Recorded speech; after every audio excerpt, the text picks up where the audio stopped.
ওকে, so এবার আমরা এর মধ্যে বা এই কন্টেইনারের মধ্যে কিছু লিঙ্ক তৈরি করে ফেলি। লিঙ্কের স্ট্রাকচার স্টাইল আমরা এই লেকচারে করব না। সো লিঙ্কের স্ট্রাকচার করার জন্য আমাদের যেই মেগা মেনু কন্টেইনার আছে সেখানে চলে যাব। আমি চাইলে এর মধ্যে একটা এক্সট্রা ডিপ নিয়ে নিতে পারি, র্যাপার ডিপ, বাট দরকার নেই। সিম্পলি আমি এখানেই সাব ক্যাটাগরিগুলো যুক্ত করতে পারি। তো এই জন্য প্রথমে একটা ডিপ নিব। এখানে আমি এটার ক্লাস নিব হচ্ছে ক্যাটাগরি। ওকে, সিম্পলি ক্যাটাগরি।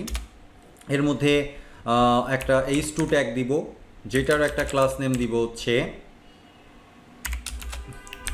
Category title. ওকে, সো আমি এখানে বললাম ক্যাটাগরি 1। আচ্ছা, এর নিচে আমি একটা আনঅর্ডার্ড লিস্ট নিব। সো এটার একটা ক্লাস নেম দিব ক্যাটাগরি লিস্ট। এর মধ্যে এলআই ট্যাগ দিব, এলআই ট্যাগের মধ্যে অ্যাঙ্কর ট্যাগ দিব, দিয়ে হ্যাশ আমি বললাম যে সাব ক্যাটাগরি 1। ওকে, এরপরে এইটাকে আমি 2-3টা কপি করি, 4টা থাক।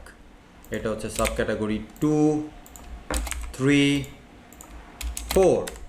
ওকে, এবার এই পুরো ক্যাটাগরি ডিপটাকেই আমার যতগুলো ক্যাটাগরি দরকার ততগুলো বার আমি পেস্ট করে দিব। ঠিক আছে, সেভ। এবার যদি আমি ব্রাউজারে যাই তাহলে আমি কি দেখতে পাবো? খুবই বাজেভাবে অনেক কিছু দেখা যাচ্ছে। It's okay, it's totally okay. এখন আমাদের ডিজাইন কমপ্লিট হয়নি। ডিজাইন কমপ্লিট হলে সব কিছু পারফেক্টভাবে দেখা যাবে।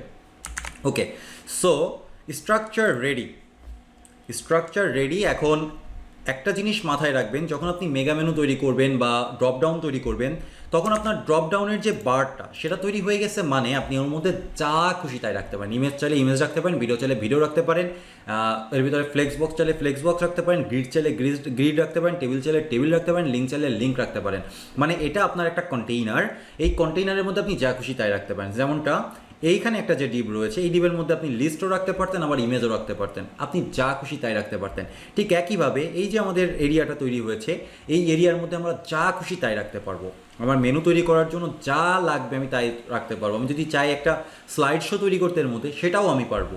ইভেন এটাও এর মধ্যে, এটা একটা ব্ল্যাঙ্ক স্পেস, এই স্পেসের মধ্যে আমি যা চাইবো তাই রাখতে পারবো। সেটা যে লিস্ট হতে হবে বা লিঙ্ক হতে হবে এমন কোনো জায়গায় কোথাও কিচ্ছু লেখা নেই। এটা আমার উন্মুক্ত স্পেস, এই স্পেসে আমি যা খুশি তাই রাখতে পারবো। তাহলে নেক্সট লেকচারে আমরা যে লিস্টটা তৈরি করলাম সেই লিস্টটার কিছু স্টাইল তৈরি করে ফেলা যাক।